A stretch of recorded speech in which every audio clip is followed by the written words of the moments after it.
ओ chilli लारावा हो बेटी मनी जरे तोर दाँतवा झलकले हो बेटी बिजुली के जोत।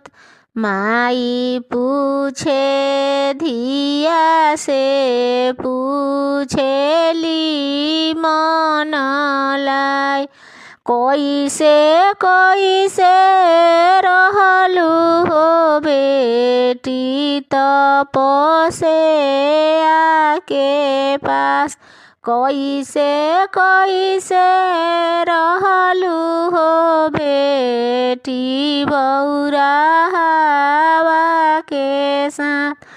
जहिया बिहलु हो आमा मन चितलाई अब का पूछलु हो आमा गौरा भेदला।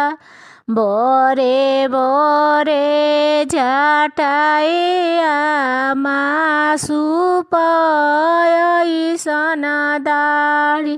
अरे ओ हे तपसे ओइसे ओइसे रहनी हो आमा तपस्या के पास। भंगिया पीसत हो आमा घुरु में कापार। अरे ओइसे ओइसे रहनी हो आमा तपस्या के पास। अरे ओइसे ओइसे रहनी हो आमा बौरावा के साथ।